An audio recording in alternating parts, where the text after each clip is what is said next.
UGC net yoga second paper. हम इसके पहले जहाँ तक हमने इसको पूरा किया था उपनिषद को, उसके बाद से हम करेंगे। हमने पहले पार्ट में किया था इसके पहले उपनिषद को, अब हम इसके सेकंड पार्ट में हम पहले भाग के बाद हम कभी कर रहे हैं। जीव की जितनी जातियां है उतनी ही असंख्य आसन की विधियां है। ये हम ध्यान बिंदु उपनिषद हम कर रहे हैं। जीव की जितनी जातियां है उतनी ही असंख्य आसन की विधियां हैं। इस असंख्य भेदों के ज्ञाता तो एक महेश्वर ही है। सिद्धं भद्रं तथा सिंहं पद्मं चेति चतुष्टयम् आधारं प्रथमं चक्र स्वाधिष्ठानं द्वितीयकम्। आसनों में सिद्धासन, भद्रासन, सिंहासन तथा पद्मासन, ये 4 मुख्य आसन है। ये 4 आपका जो है एग्जाम क्वेश्चन बन गया कि इस उपनिषद का आपका नाम दिया जाएगा ध्यान बिंदु उपनिषद। इसके अनुसार 4 प्रकार के आसन क्या क्या है, तो इसको आप लिख लेंगे और इसके बाद आप बात करेंगे। तो अब नया विषय कहते हैं कि पहला चक्र आधार मूल आधार चक्र है और दूसरा चक्र स्वाधिष्ठान चक्र है। ये हम पहले भी दूसरे ग्रंथों में भी पढ़ चुके हैं, लेकिन यहाँ जब हम अध्ययन करेंगे तो क्या बोलेंगे, पहला चक्र आधार क्या है, मूल आधार चक्र है और दूसरा चक्र क्या है आपका, स्वाधिष्ठान चक्र है। बहुत महत्वपूर्ण इसमें है।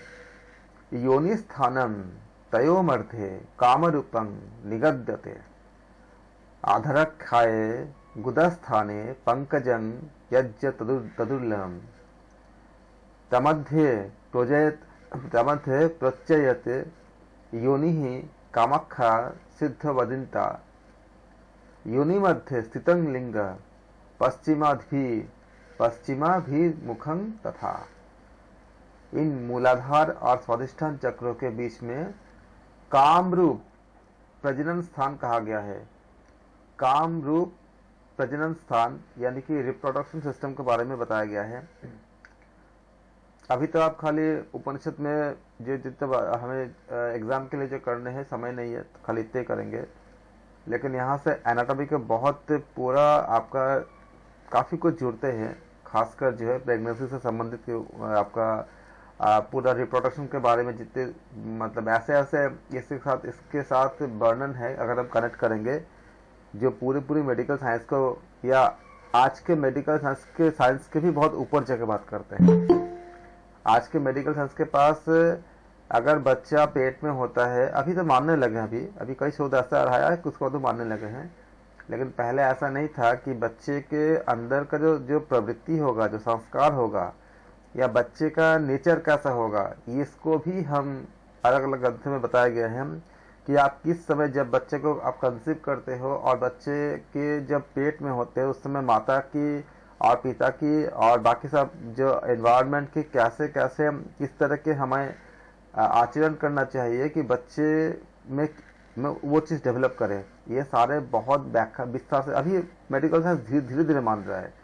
अब ये भी मानने लगा है धीरे धीरे कि ऐसा भी है कि हाँ, हम गर्भावस्था के अंदर से ही बच्चे को कई चीज़ों को हम जो उनका जो शोध करते करते वही सब चीज़ों में आ रहा है जो हमारे शास्त्र में बताया गया है, और कई चीज़ों को उन्होंने आपका शोध करने के बाद एक्सेप्ट भी कर रहे हैं। लेकिन हमारे पास समय कम है तो हम उसको उन शोधों के बारे में चर्चा नहीं कर पा रहे अभी, और न ही इसके कंप्लीट एनाटॉमी के बारे में हम गायनेकोलॉजी के में जितना भी हम जो भी जानते हैं हम उन सबके साथ हम इसमें बहुत विस्तार से हम मतलब जोड़ सकते हैं, सब समझा सकते हैं इसमें, लेकिन फिलहाल खाली एग्जाम के लिए करेंगे। इन मूल आधार और स्वाधिष्ठान चक्रों के बीच में काम रूप प्रजनन स्थान, प्रजनन यानी कि रिप्रोडक्शन स्थान कहा जाता है। गुदा स्थान पर आए हुए मूलाधार चक्र में 4 पंखुड़ियां वाला कमल है। एग्जाम में क्या आता है, मूल आधार चक्र में कितने पंखुड़ियां होते हैं अकॉर्डिंग टू ध्यान बिंदु उपनिषद। उसके बीच कामाख्या नाम की सुविख्यात प्रजनन योनि कुंडलिनी शक्ति है। माँ कामाख्या जो है वो 51 शक्तिपीठ में से ही है, शक्तिपीठ में है, असम के पास है उनका। असम में उनका जो आपका जो माँ का जो जहाँ पे उनका योनि गिरा था, योनि का जहाँ पे मतलब शक्तिपीठ के रूप में अभी हमें प्राप्त होता है। बहुत ज़्यादा ऊर्जा है, बहुत ज़्यादा। इसके बारे में हमने सुना है कि कोई साधना अगर बाहर ऐसे सामान्य अवस्था में जितने समय में पूर्ण होती है, वहाँ जाकर करने से उसके बहुत बहुत कम टाइम में पूर्ण हो जाती है। और अत्यंत ज़्यादा जो है वहाँ मतलब पॉजिटिव एनर्जी, पॉजिटिव वाइब्रेशन बहुत ज़्यादा है और बहुत ज़्यादा विज्ञान है। माँ कामाख्या की मूर्ति में इतनी ज़्यादा, इतनी डेप्थ साइंस है। कभी अगर होगा तो उसका ऊपर बात करेंगे। तो उसमें इसमें उपनिषद में बताते हैं, उनके बीच में कामाख्या नाम की सुविख्यात प्रजनन योनि, यानी क्या नाम दिया गया? प्रजनन योनि को नाम क्या दिया? कुंडलिनी शक्ति। इस अकॉर्डिंग टू किसमें? ध्यान बिंदु उपनिषद के अनुसार क्या नाम है? कुंडलिनी शक्ति।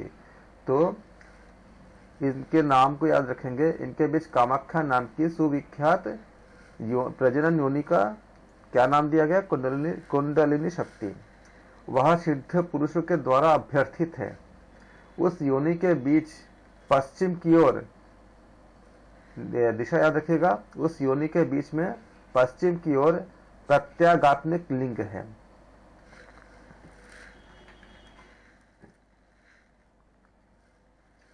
उस प्रत्यागात्मिक लिंग की उस कामाख्या योनि के मुख पर स्थित है और वहां मणि की तरह स्वप्रकाशित रूप से विद्यमान है। उसे जो जानता है वह योगविद माना जाता है। अब जो तपे हुए सोने जैसे आकार यानी तेज वाला और बिजली की रेखा की तरह प्रतिष्ठित रेखा की तरह स्फुरित, मतलब जो एक्सप्लोर होता है, स्फुरित होता हुआ वह विद्यमान है और जो अग्नि मंडल से 4 अंगुल ऊपर है। कितने अंगुल ऊपर है? 4 अंगुल। इसको एग्जाम में पूछा गया कई बार। आप इसको पढ़ोगे, बोलोगे इसको, ये पूरा आपका जो मतलब एग्जाम के क्वेश्चंस पूरा भरे हुए इस पैराग्राफ में, इस आपका मतलब इस स्टैंजा में। अब जो तपे हुए सोने जैसे आकार तेज वाला बिजली की रेखा की तरह स्फुरित होता हुआ वहां विद्यमान है और जो अग्नि मंडल से कितने ऊपर है? 4 अंगुल। 4 अंगुल नोट करना, एग्जाम में पूछेगा कई बार। 4 अंगुल ऊपर है तथा मूत्रेंद्रिय मतलब मेढ्र मतलब मूत्रेंद्रिय के नीचे वहां मूलाधार चक्र है। तो मूलाधार चक्र की पोजीशन क्या है अकॉर्डिंग टू ध्यान बिंदु उपनिषद? ये आपको कई बार पूछेगा। ये आपका प्रश्न बनती है, मतलब एग्जाम के लिए काफी ज्यादा महत्वपूर्ण है कि मूल आधार चक्र किस जगह पे स्थित है अकॉर्डिंग टू ध्यान बिंदु उपनिषद। आप इसका याद रखेंगे। और इसके स्थान के ऊपर ये जो ऑप्शन बन के आता है, स्वादिष्टान से इतने नीचे, ये आपका मेरू से इतना दाएं बाएं, लेफ्ट में, राइट में, ऊपर, ऐसा ऑप्शन बन के आते हैं। तो आप याद रखना, अग्निमंडल से 4 अंगुल ऊपर है तथा मूत्रेंद्रिय यानी मेरू से के नीचे वह मूलाधार चक्र है और लिंग के मूल में स्व शब्दवाचक जो प्राण है उसके आश्रयभूत चक्रों को जो 6 दल वाला है, क्या है? स्वादिष्टान चक्र कहा जाता है। क्वेश्चन बनेंगे क्या? मूल आधार चक्र में कितने दल है? 4। और स्वादिष्टान चक्र में कितने दल है? 6। याद रखिएगा। इसलिए मेढो मूत्रेंद्रियों को ही स्वादिष्टान चक्र कहा जाता है और जहां पर मणि में पिरोए गए तंतु की तरह वायु के द्वारा शरीर अनुष्य हुआ है, उस नाभि मंडल के चक्र को मणिपुर चक्र कहा गया है। तो आपने क्या पाया? आपने पढ़ा 3 चक्र के बारे में अभी तक आपने पढ़ा। मूल आधार चक्र 4 आपका पंखुड़िया, स्वादिष्टान चक्र 6 पंखुड़िया, उसके बाद क्या है आपका नाभि मंडल में जो कितनी है आपका 10 पंखुड़िया। नाभि मंडल में क्या मणिपुर चक्र है, उससे कितनी होती है? 10 दल वाला होता है। वह 10 दल वाला है। उससे ऊपर जो 12 दल वाला महाचक्र है वह अनाहत चक्र है। सारे चक्रों के बारे में इसमें बताया जा रहा है, उसका आप लोग ध्यान रखेंगे। चक्रों की संख्या, चक्रों में आपका जो है कितने दल है, दलों की संख्या पूछे जाते हैं, या फिर पोजीशन कौन से चक्र कहाँ पर है, ये ऐसा पूछे जाते हैं। क्वेश्चन आपका बन गया यहाँ से। कि आप याद रखना कि जैसे मूल आधार चक्र में 4 पंखुड़ियाँ होती है, स्वाधिष्ठान चक्र में 6 पंखुड़ियाँ होती है, मणिपुर चक्र में 10 पंखुड़ियाँ होती है अकॉर्डिंग टू ध्यान बिंदु उपनिषद। इसका ऐसे ही आपका उसके ऊपर क्या है, आपका अनाहत चक्र है जिसमें कितनी है 12 दल वाला महाचक्र होते हैं। इसका रखना, जो नाम बताए गए उसी नाम से आपको याद रखनी है। इसमें जीव पुण्य और पाप से विवर्जित होता है। हम बात भी आपसे एक बार अक्सर बोलता था कि इन सब चक्रों के बारे में हम चर्चा किए थे कई अलग अलग जगह पे, तो ये सब बातें आपको ध्यान बिंदु उपनिषद में भी विस्तार से मिलते हैं। इसमें जीव पुण्य और पाप से विवर्जित होता है। अब हम यहाँ पे क्या कहते हैं कि इस द्वादश दल वाले हम क्या देखते हैं कि हम यहाँ पे कि आप यहाँ ये कहते हैं कि इस द्वादश दल के जो अनाहत चक्र के ऊपर, इसमें जो अनाहत चक्र होती है, अनाहत चक्र के ऊपर षोडश दलीय विशुद्ध चक्र होते हैं। कितने होती है? षोडश दलीय क्या होते हैं? विशुद्ध चक्र होते हैं। याद रखिएगा, एग्जाम में आपका ये मतलब इसको ये जो डेटा है इसी से क्वेश्चन बन जाते हैं कि कितने दलीय कितने चक्र हैं, ये आपसे पूछे जाते हैं। तो मतलब चक्रों में कितने कितने आपके दल होते हैं किसमें, तो आप इसको ख्याल रखोगे कि द्वादश दलीय अनाहत चक्र के ऊपर षोडश दलीय विशुद्ध चक्र होते हैं। विशुद्ध चक्र में कितने होती है? षोडश दल होते हैं। इससे ऊपर द्विदलीय आज्ञा चक्र तथा उससे परे चंद्र सूर्य मंडल तथा उससे भी परे सहस्रार चक्र अवस्थित है। ये हमें जान लेते हैं। हमने क्या देखा? हमने देखा कि स्वादिष्टान चक्र कहाँ पर है, इसलिए हम कहते हैं कि मेढ मतलब मूत्रेंद्रियों के हम क्या कहते हैं इसमें, आप उसी को क्या कहेंगे? स्वादिष्टान चक्र कहेंगे। स्वादिष्टान चक्र होती है। और जहां पर मणि में पिरोए गए तंतु की तरह क्या होती है, वायु के द्वारा शरीर अनुच्युत हुआ होता है, उस नाभि मंडल के चक्र को मणिपुर चक्र कहते हैं। यहाँ तक किसी को डाउट है? कोई सबको क्लियर है? सबको माइक खोल कर बताइए। यस सबको क्लियर है? ठीक है। और 10 दल वाला जो होते हैं उसको हम बोलते हैं, इसके दल की संख्या आप याद रखेंगे कि मणिपुर चक्र में दल कितने होते हैं? 10 दल होते हैं। उसके ऊपर जो 12 दल है वो महाचक्र कहते हैं। महाचक्र क्या होती है? एक्चुअली वो अनाहत चक्र होते हैं जी। क्या होती है? अनाहत चक्र होती है। इसमें अकॉर्डिंग टू ध्यान बिंदु उपनिषद इसमें जीव पुण्य और पाप से क्या होते हैं? विवर्जित होता है। ये आपका एग्जाम का क्वेश्चन बन गया। नेट में आपको कई जगह पूछे गए हैं अलग से, या दूसरे एग्जाम में भी, कि अकॉर्डिंग टू ध्यान बिंदु उपनिषद आपका किस जगह पे पुण्य और पाप से विवर्जित कौन सा चक्र होते हैं? तो आप बोलोगे अनाहत चक्र। अनाहत चक्र का एक और नाम क्या होती है? महाचक्र भी होती है। क्या होती है? महाचक्र भी होती है। अगर ये आता है कि महाचक्र किसे कहते हैं, तो आप इसका आंसर ये बोलना। तो हम यहाँ पे हम क्या देखते हैं कि यहाँ पे हम ये कहते हैं कि द्वादश दलीय अनाहत चक्र के ऊपर षोडश दलीय जो विशुद्ध चक्र है, उससे परे द्विदलीय आज्ञा चक्र तथा उससे परे चंद्र सूर्य मंडल तथा उससे भी परे सहस्रार चक्र अवस्थित है। ये जान लेना चाहिए। तो हमने क्या देखा? हमने सारे चक्रों के बारे में हमने अच्छे से समझा। यहाँ पे जीव जब तक, यहाँ पे याद नोट करना, जीव जब तक आत्म तत्व को नहीं पहचान लेता तब तक संसार में घुमा ही करता है। मूत्रेंद्रिय यानी मेढ के ऊपर और नाभि के नीचे पक्षी के अंडे के आकार का एक कंद नामक स्थान है। कहाँ पर एक कंद नामक स्थान है? मूत्रेंद्रियों के ऊपर और नाभि के नीचे पक्षी के अंडे के आकार का एक कंद नामक स्थान है। यही शब्दों का आप इस्तेमाल, मतलब इसी शब्दों का आप उपयोग करके आप याद करेंगे। इस कंद शब्द का ही याद करेंगे। नीचे अंडे के आकार का एक कंद नामक स्थान है, वहां से 72,000 नारियां उत्पन्न होते हैं। इससे पहले हमें खाली पता चला था कि 72,000 नारियां होती है। यहाँ पे ध्यान बिंदु उपनिषद में बताया गया कि वो नारियां कहाँ से उत्पन्न होती है। क्या बोलोगे आप इसको? वो 72 आपका कहाँ से होती है? कंद नामक स्थान है, वहां से कहाँ पे है वो, नाभि के नीचे, मतलब आपका मेढू के ऊपर और नाभि के नीचे पक्षी के अंडे का आकार अगर पूछे एग्जाम में तो याद रखना, पक्षी के अंडे का आकार का एक कंद नामक स्थान है, वहां से 72,000 नाड़ियां उत्पन्न होते हैं। उन नाड़ियों में से 72 नाड़ियां मुख्य है। टोटल कितने बोला उन्होंने, 72,000 नाड़ियां। मुख्य कितने हैं, 72 नाड़ियां मुख्य हैं। इनमें से भी प्राणों का संचरण करने वाले मुख्य 10 नाड़ियां ही माने गए हैं। प्राण का जो संचरण करते हैं उसमें क्या है, 10 नाड़ी है। अब यहाँ से नाम को आप लोग आपको याद करने पड़ेंगे कि ध्यान बिंदु उपनिषद के अनुसार 10 नाड़ियों का नाम क्या क्या है, ईड़ा, पिंगला, सुषुम्ना, ये तो हम हमेशा जानते हैं। 10 में से 3 तो आपको याद है ही, अभी आपके साथ रहा। गांधारी, हस्तजीवा, पूषा, यशस्विनी, अलम्बुषा, कुहू और शंखिनी।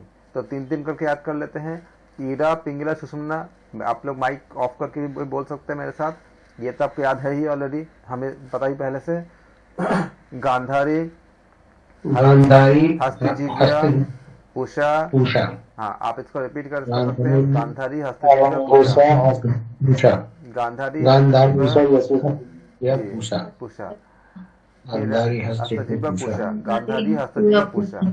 फिर अगला 3 करेंगे या 2-2 कर लेंगे, यशस्विनी, अलम्बुषा, यशस्विनी, अलम्बुषा, यशस्विनी, अलम्बुषा, यशस्विनी, अलम्बुषा, यशस्विनी, अलम्बुषा।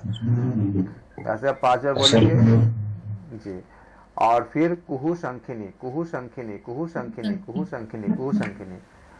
तो 3 तो आपको, अच्छा 4 ही आपको एक्चुअली याद है। ये जो गांधारी है, गांधारी कहाँ से याद करेंगे आप, इसको अगर भूलते हो तो धृतराष्ट्र की धर्मपत्नी का नाम क्या था, गांधारी था, उससे भी आप याद कर सकते हो, हमने ऐसे ही किया था।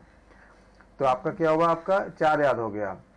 एक और हो सकता है कि घर पे तो आप शंख तो बजाते ही हो, तो शंख से क्या हुआ, शंखिनी आ जाएगा, तो आपका 5 नाम तो ऐसे याद हो गया 10 में से। ईरा, पिंगला, सुषुम्ना, गांधारी और शंखिनी हमें याद हो गया। बाकी रहा आपका पूषा, हस्तजीव्य, पूषा, यशस्विनी, अलम्बुषा, कुहू। कुहू को अगर भूलते हो तो कोयल की आवाज को याद करना। कोयल की आवाज क्या होती है, कुहू कुहू बोलते हैं ना कोयल ना, या कुछ आपका गाना भी शायद है, कुछ बॉलीवुड के कुछ सॉन्ग भी है, कुहू कुहू करके ऐसा कुछ है, तो उसको भी आप याद करने के लिए कर सकते हो। तो आपका 6 याद हो गया। कि फिर क्या बचा आपका, हस्ती जीव्या। अगर ये भूलते हो तो आप बोलते किससे हो, जीव से बोलते हो। जीव को क्या बोलते हैं, जीव्या बोलते हैं। तो अगर आप इसको थोड़ा सा याद करोगे कि जीव्या मतलब हम किससे बोलते हैं, तो आपको वो लिंक याद मतलब आ जाता है। फिर क्या आता है, पूषा और यशस्विनी। कौन इंसान नहीं चाहता है कि वो यशस्वी हो, सबको आपका यशस्वी होना पसंद है ना, मान सम्मान पाना सबको पसंद है, तो यशस्वी होना सबको पसंद है, इससे भी आप याद कर सकते हो। और रहा बात आपका पूषा, तो ऐसे अगर आप मिला के याद करोगे ना इस तरह से, तो बहुत जल्दी याद भी हो जाती है। और फिर 3-3 का ग्रुप बना के याद करोगे। इसमें से एक ना इस आपका संख्या में से नाम से जो है प्रश्न बहुत ज्यादा चांस है कि पूछे जाते हैं। सर मैं इसकी ट्रिक बताऊं? हाँ बताइए। सर ईड़ा, पिंगला, सुषुम्ना 3 तो याद होते, फिर गंधारी ने हस्तिनापुर से युधिष्ठिर को अलग किया शंख बजाकर। बहुत अच्छी बात है। गांधारी ने हस्तिनापुर से ठीक है, युधिष्ठिर को अलग किया, या युधिष्ठिर को, यशस्विनी तो युधिष्ठिर सर, हाँ, अलग किया, कुहू तो किया, शंख बजाकर। बिल्कुल। ये आपका पहला अक्षर, जैसे आपका ये आपका पूषा है, यशस्विनी है, आपको मतलब कनेक्ट करने के लिए, क्योंकि कभी कभी क्या होता है, हमें अगर पहला थोड़ा सा भी अगर याद आ जाए, जैसे उन्होंने बोला कि युधिष्ठिर को, तो अगर यह हमको याद आता है तो हमें पूरा शब्द ही हमको याद हम कब कर लेते हैं, क्योंकि याद तो हम किए ही होते हैं। तो ये आपका हेल्प करता है। आप ऐसा भी कर सकते हो, और ऐसे या अपना भी कोई ट्रिक बना सकते हो। अगर आप सोचते रहोगे तो कोई ना कोई ट्रिक बन जाती है। मैम ने जो बोला ये ट्रिक भी अच्छी है, इसको भी इससे आप याद करो, ये भी बहुत अच्छी है। और अपना कोई ट्रिक बना सकते हो, या 3-3 का ग्रुप बना के भी कर सकते हो, या अगर आप ग्रुप बना लेते हो 3 का और अगर आप लिख लेते हो 5-5 बार तो अपने आप आपको याद हो जाती है। इनमें से जो भी आपको, जिसको जो भी सूट करता है बेहतर कर सकता है। और कुछ लोग ऐसे होते हैं कि उनको ऐसे ही 12 का 12 नाम याद होते हैं। तो जिस आपको जैसे भी याद हो, लेकिन याद करनी है। अगर आप इतना कोशिश कर लोगे तो वहां पे अगर ऑप्शन रहेगा तो ऑप्शन से तो आप निकाल ही लोगे, इतना तो कर ही लोगे, मुझे पता है। योगी को इस प्रकार का नाड़ी चक्र सदैव जान लेना चाहिए। सतत प्राण का संचरण करने वाली ईड़ा, पिंगला और सुषुम्ना, इन 3 नाड़ियों के अधिष्ठाता देवता क्रमशः कौन है? सोम, सूर्य और अग्नि है। कौन है? सोम, सूर्य और अग्नि। तो हम क्या बोलेंगे कि योगी को इस तरह के, जब हम देखते हैं कि इस प्रकार जो नाड़ी चक्र को क्या करना चाहिए, सदैव क्या बोला है इस उपनिषद में कि हमेशा जान लेना चाहिए। हम जब जानते हैं तो क्या होता है, सतत प्राण का संचरण करने वाली क्या होते हैं हमारे पास, ईड़ा, पिंगला, सुषुम्ना। ये हम जानते हैं कि 3 जो मुख्य नाड़ी होती है, इन 3 नाड़ियों के अधिष्ठाता कौन है? सोम, सूर्य और अग्नि है। इसका अगर अधिष्ठाता देवता के नाम अगर पूछे जाएंगे तो आप नाम का कोई भी पर्यायवाची नहीं करोगे, जो नाम बताया गया है बस उसी को आपको करनी है, लेकिन नहीं तो आपको नंबर नहीं मिलेगा। इसलिए आपको मार्क्स, आपको क्योंकि हमें मार्क्स इंटरेस्टेड है, हमारा इंटरेस्ट अभी क्या मार्क्स में है, एग्जाम के है, तो वही नाम आप टिक करोगे, उसका कोई भी पर्यायवाची नहीं कर सकते। तो आप क्या बोलोगे इसमें कि ईड़ा, पिंगला और सुषुम्ना, इनके देवता कौन है? सोम, अग्नि, सोम, सूर्य और अग्नि। मैं बार बार रिपीट जिसको कर देता हूँ, मैं सोचता हूँ कि बहुत इंपॉर्टेंट है आपको माइंड पे, क्योंकि विज्ञान कहते हैं कि अगर किसी चीज को हम 5 बार अगर हम रिपीट कर देते हैं तो वो माइंड पे बैठ जाता है। तो जो जहाँ पे आपका मतलब महत्वपूर्ण है उसको मैं इसलिए रिपीट कर देता हूँ। इन 3 नाड़ियों में ईड़ा बाएं भाग पर है और पिंगला दक्षिण भाग पे। ये हम जानते भी, पहले से जानते हैं, लेकिन तब भी इन 3 नाड़ियों में ईड़ा क्या है? बाएं भाग पे है। ईड़ा बाएं भाग पर है और पिंगला दक्षिण भाग पर। इसमें तो कोई डाउट नहीं है। इसमें आप लोग अच्छे से इसको याद करना कि ईड़ा किधर है और पिंगला किधर है। पिंगला क्या होती है आपका, ऐसे भी पिंगला राइट में ही हम पढ़ के आए हैं हर जगह पे। सुषुम्ना क्या होती है? इन दोनों के बीच में होती है। सुषुम्ना इन दोनों के बीच में अवस्थित होती है। इस प्रकार प्राणों के संचार के 3 मार्ग हैं। अगर आप लोग में से कोई अगर पीएचडी करना चाहते हैं और इन ग्रंथों पे करे ना तो इतनी अच्छी होंगे, लेकिन आप लोगों को जो भी करना चाहेंगे उनको थोड़ा सा साइंस का बैकग्राउंड होना बहुत अच्छा होगा, क्योंकि इसमें साथ साइंस बहुत जुड़ता है। और मुझे बिना साइंस को जोड़े पढ़ाने में उतना ज़्यादा अच्छा नहीं लगता, क्योंकि एग्जाम है तो मुझे पढ़ाना पड़ रहा है। इतनी ज़्यादा इसके अंदर आपका सारा फिजिक्स के और एस्ट्रोफिजिक्स के बाद जुड़ती है इसमें ना, बहुत ज़्यादा एनाटॉमी, एस्ट्रोफिजिक्स, इतनी ज़्यादा कनेक्शन है, बहुत ज़्यादा। लेकिन वैसा करने जाएंगे तो देखिए उपनिषद हमें 15-15 दिन में खत्म होंगे। तो अभी आप याद कर रखना, लेकिन अगर माइंड पे रखना, जो अगर कोई पीएचडी अगर इसमें करना चाहेंगे इन सब चीज़ों पे, बहुत आप कर सकते हो। आपको बहुत ज़्यादा आगे आने वाला टाइम इन्हीं ग्रंथों का ही है और इन्हीं सब का है, क्योंकि जिस तरह से संसार जिस तरह से आगे बढ़ती जा रही है, वो अल्टीमेटली जो है खोज करके इसी में आके अपना, जैसे नदियाँ मतलब अलग अलग दिशा से आती है, मिलती सागर पे ही है। तो ज्ञान जैसे भी जिस भी ब्रांच से आ रहा है वो मिलेगा आपको इसी जगह पे, क्योंकि सारे का सारा इन्हीं दर्शन में ही या इन्हीं उपनिषद के जो बताई गई है उसी में आके मिल जाते सारे। चाहे आप क्वांटम बोलो, चाहे आप बाकी सब चीज़ों को बोलो, किसी भी बोलो, सारा चीज़ें को आपका आके यहीं मिलती है। तो ये प्राण इस प्रकार है: प्राण, अपान, व्यान, उदान, समान, नाग, कूर्म, कृकल, धनंजय, देवदत्त और धनंजय। इन सब हम फैमिलियर पहले से भी हैं। कुछ जगह पे प्राण और उपप्राण भी कहा गया है, और यहाँ पे, लेकिन यहाँ पे उपप्राण की बातें नहीं कही गई है। आप अगर उपप्राण के नाम से याद भी किए हो तो ध्यान बिंदु उपनिषद जब आएगा तो आप उसको प्राण ही बोलना, क्योंकि यहाँ पे उपप्राण का कोई बात इसमें अभी तक नहीं किया गया है। तो ये प्राण के नाम क्या है? 10 है: प्राण, अपान, व्यान, उदान, समान। अगर कोई नया हो जिनको याद न हो तो साथ में याद कर सकते हैं। नाग, कूर्म, कृकल, जिसको कृकल भी कहते हैं या कृकर भी कहते हैं, देवदत्त और धनंजय। आपका नाग, कूर्म, कृकल, देवदत्त, धनंजय। दूसरे किसी पुस्तक में इसको उपपुराण कहा गया है, लेकिन प्राण को उपपुराण, लेकिन यहाँ पे प्राण ही बताया गया है। इनमें प्राण आदि पहले 5 यहाँ भी आपका विख्यात मुख्य है, और यहाँ पे बताया गया अंतिम 5 गौण है। तो गौण के नाम से यहाँ पे आपको बताया गया है, लेकिन उपप्राण नहीं बताया गया है, लेकिन किसी दूसरे ग्रंथ में उसको उपप्राण बताया गया है। तो मुख्य प्राण क्या हुआ आपका? प्राण, अपान, व्यान, उदान, समान। और इस ग्रंथ के अनुसार अगर गौण प्राण पूछे जाएंगे तो नाग, कूर्म, कृकल, देवदत्त, धनंजय, ये आप बताओगे। ये आपको अकॉर्डिंग टू ध्यान बिंदु उपनिषद।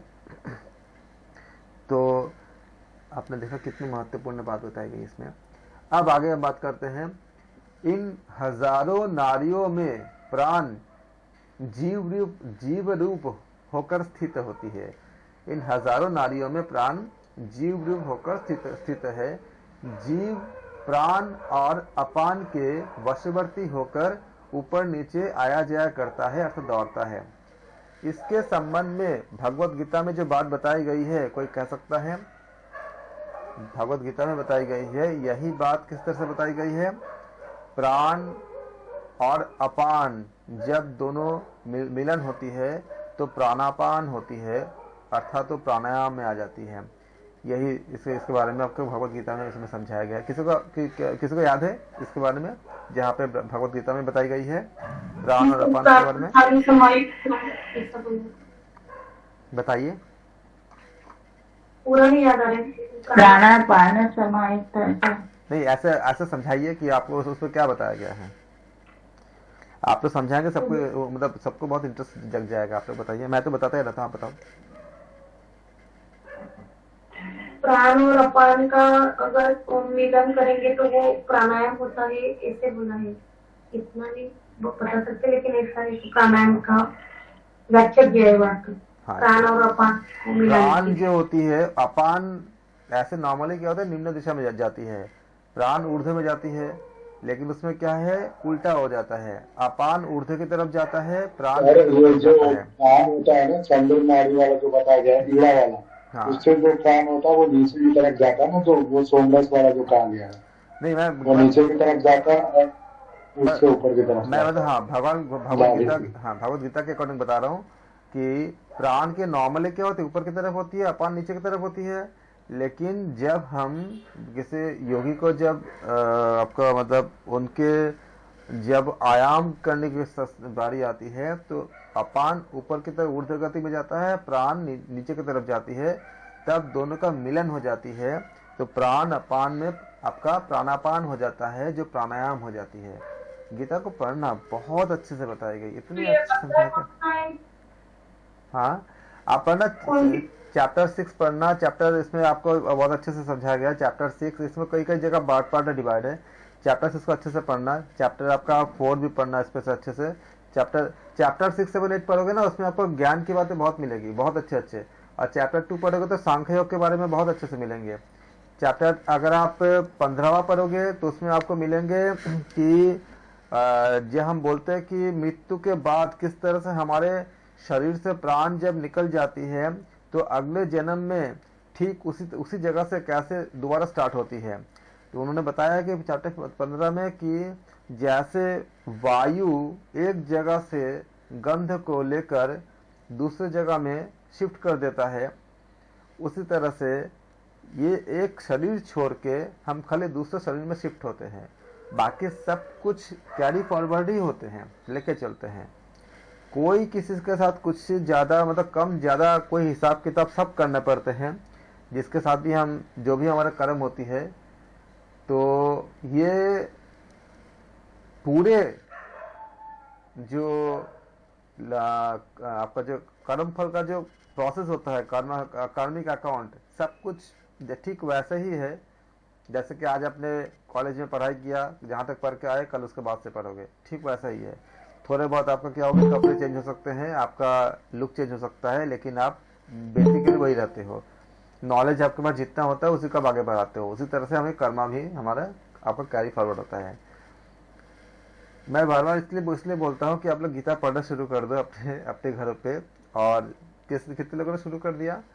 आप लोग 15वां चैप्टर पढ़ो, अब देखो बहुत मजा आएगा उसमें। खाली आपका 21 आपका श्लोक है 15वां चैप्टर में, आपका 12वां चैप्टर में खाली 20 श्लोक है, 14वां चैप्टर में आपका 27 से 28 ऐसा कुछ श्लोक है। आप पढ़ो, सेकंड चैप्टर बहुत बड़ी है, 18वां चैप्टर बहुत बड़ी है, थर्ड चैप्टर भी बड़ी है, मतलब काफी बड़ी चैप्टर है। तो इन्हीं बातों को इसमें बताया गया कि इन हजारों नाड़ियों में प्राण जीव रूप में स्थित होकर जीव प्राण और अपान का वशवर्ती होकर ऊपर नीचे आया जाया करता है, अर्थात दौड़ता है।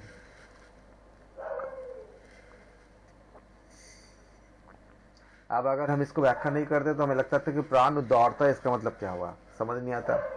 इसलिए हमने गीता की बात की है कि भगवत गीता में इस तरह से बताया गया है कि जब प्राण अपान की तरफ जाता है, अपान जब प्राण की तरफ आता है तो प्राणापान हो जाते हैं।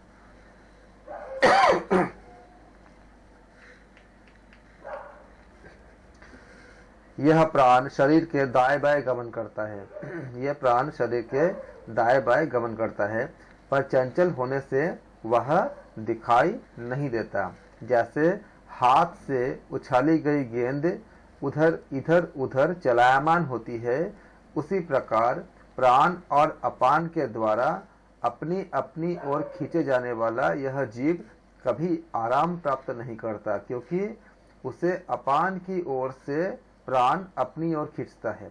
अभी हमने क्या बोला था भगवद गीता के बारे में, प्राण की दिशा अपान की तरफ हो जाती है और अपान की दिशा की तरफ होती है, प्राण की तरफ हो जाती है। ये दोनों जब अपने अपने जगह मिल जाते हैं तो आपका प्राणापान होकर प्राणायाम हो जाती है। क्या बताया गया इसमें, क्योंकि अपान की ओर से प्राण अपनी ओर खींचता है और प्राण की ओर से अपान अपनी ओर हमेशा खींचता ही रहता है। वही बात है जो गीता में बताया गया है, हमेशा खींचता ही रहता है। जिस प्रकार रस्सी से बांधा गया पक्षी खींच लिया जाता है, ठीक उसी प्रकार से इस तत्व को जो जानता है उसे योगविद कहा जा सकता है। इस तत्व को जो जानता है उसे योगविद कहा जा सकता है।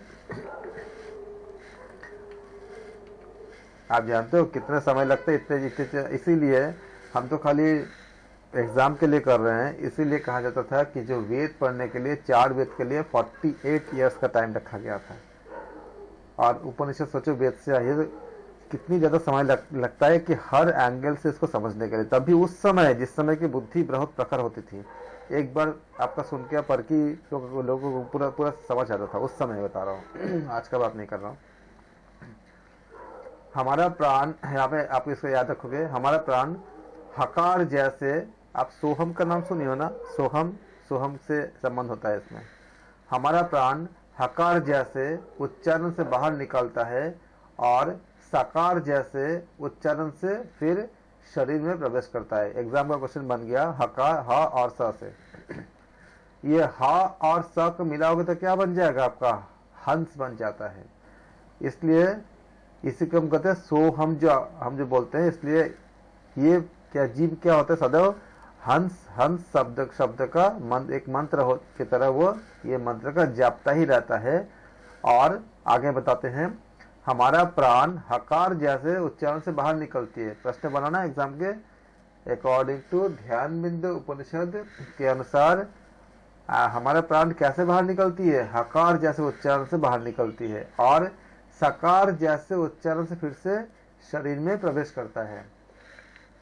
बताओ किस उच्चारण से शरीर में जाता है, सकार से अंदर जाते हैं। इसमें हम क्या बोलेंगे, उच्चारण जैसे बाहर निकलती है, पूरक और रेचक जो हम सामान्य भाषा में बोलते हैं। तो हमारा प्राण हकार जैसे उच्चारण से बाहर निकलती है और सकार जैसे उच्चारण से फिर वह शरीर में प्रवेश करता है। इस प्रकार यह जीव सदैव हंस का मंत्र जापता ही रहता है। तो कौन से मंत्र जापता है, हंस का मंत्र जापता ही रहता है। और ऐसा प्रतिदिन 21,600 की संख्या में होती है। बताओ आज का मॉडर्न साइंस क्या कहता है, हम लोग डेली कितने सांस लेते हैं?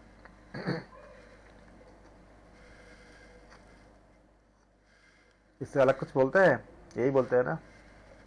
21,600। ये आज के मॉडर्न साइंस से कितने हजार साल पहले बता दी गई थी, जो कि आज की तकनीक ये सबसे लैस थे भी नहीं, लेकिन उनके पास जो तकनीक थे वो बहुत ज्यादा उन्नत थे। कितने प्रज्ञा बुद्धि थे, सोचो क्या बोला उन्होंने, ऐसा जप प्रतिदिन 21,600 की संख्या में होती है। ऐसे जप को अजपा गायत्री कहा जाता है। अजपा मतलब हम सोचते हैं क्या ऐसा जप करने के लिए, अपने आप होता है, इसलिए कहते हैं अजपा, जिसको जाप करने के नहीं अपने आप ही जप होती है। ऐसा जप योगियों के लिए सदा मोक्ष देने वाला होता है। ऐसा जप योगियों के लिए सदा मोक्ष देने वाला होता है। आप सोच सकते हो कि उपनिषद की इतनी ज्यादा आपका ज्यादा मतलब महत्व है उपनिषद की, बहुत ज्यादा। कितनी ज्यादा विज्ञान की बात है, बोलो कितनी ज्यादा।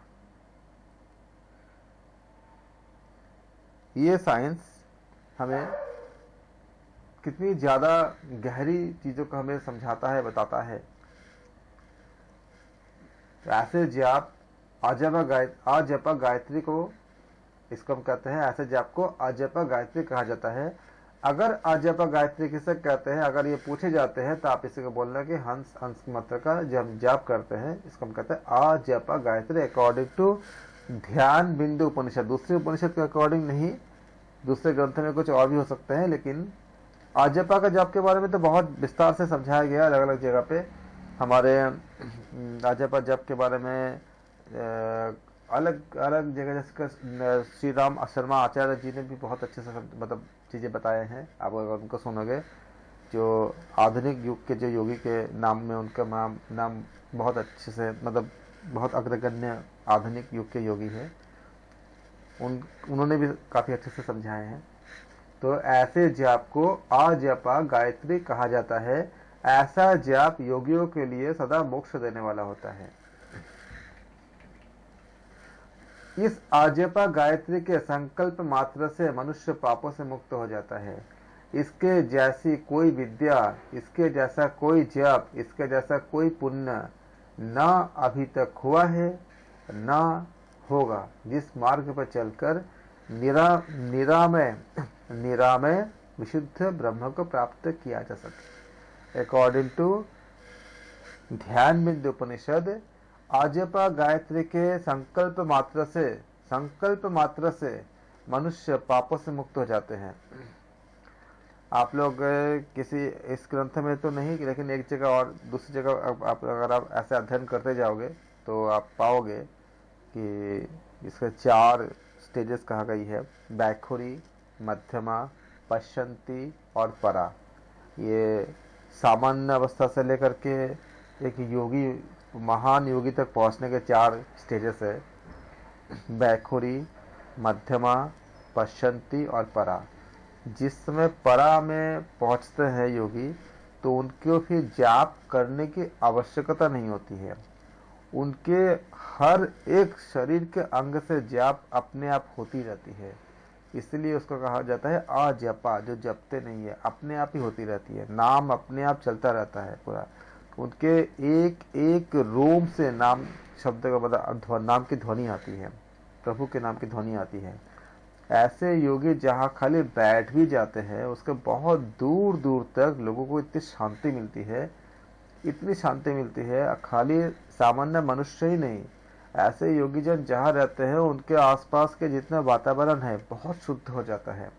उनका ऑरा बहुत दूर तक फैला होता है, बहुत दूर तक जाता है। यहाँ तक कि जो पशु पक्षी होते हैं वो भी हिंसा इत्यादि भूल जाते हैं और बहुत ही ज़्यादा शांति का अनुभव करते हैं जब कोई अजपा जप तक पहुँचते हैं, मतलब परा अवस्था में जब पहुँचते हैं। इसके बारे में आप लोग दूसरी जगह पढ़ेंगे, अगर आप अध्ययन करते जाएंगे तो इसके बारे में बहुत विस्तार से है। बैखुरी, मध्यमा, पश्यंती और परा, ये 4 स्टेज होती है।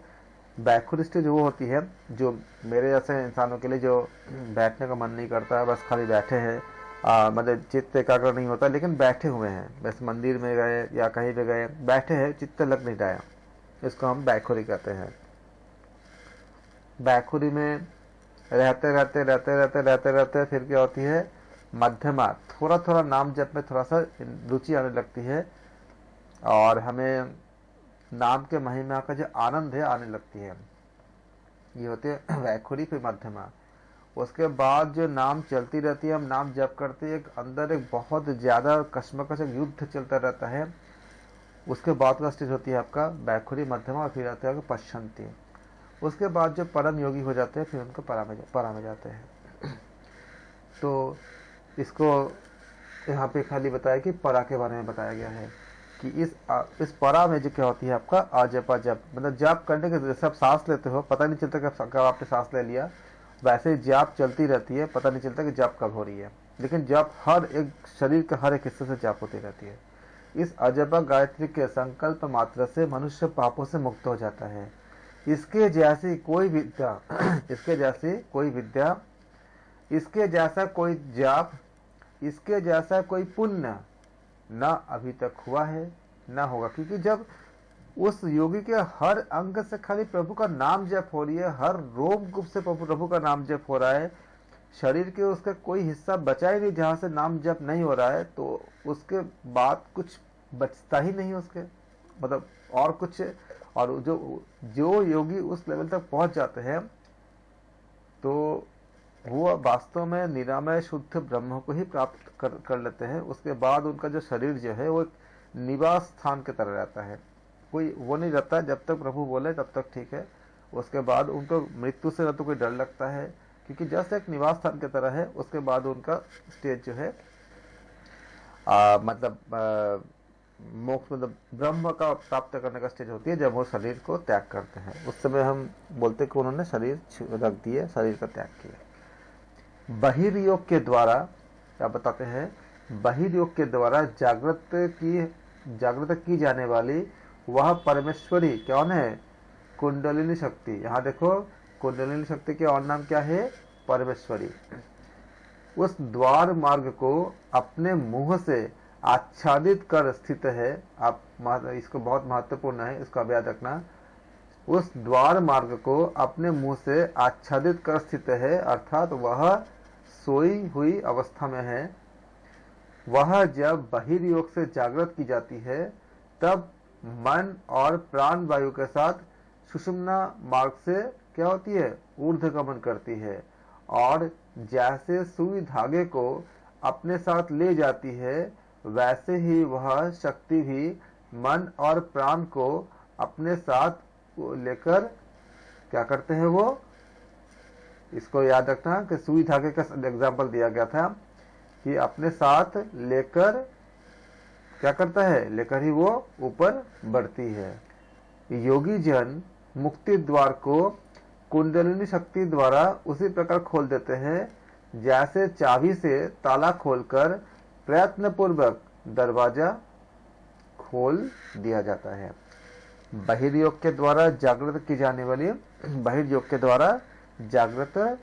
वाली वह कुंडलिनी शक्ति यानी परमेश्वरी उस द्वार मार्ग को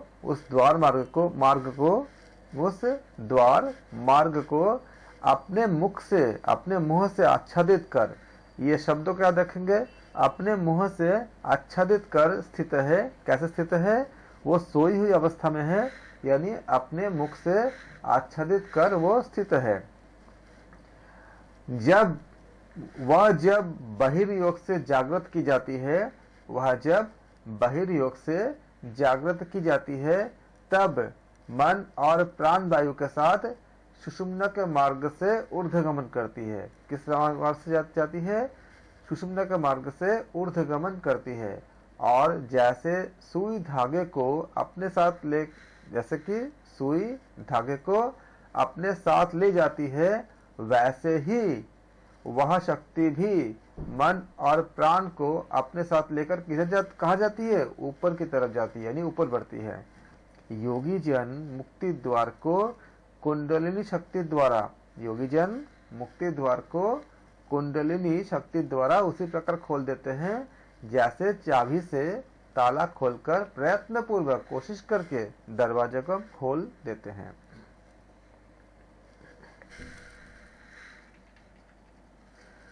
अच्छी तरह से पद्मासन, यहाँ पे हमें आसन के बारे में, अच्छी तरह से पद्मासन लगाकर हाथों को संपुटित करके छाती पर चिबुक ठोड़ी को मजबूती से रखकर चित्त में स्वरूप का ध्यान करना चाहिए। इसका अर्थ क्या हुआ? कौन से बंद? जालंधर बंद।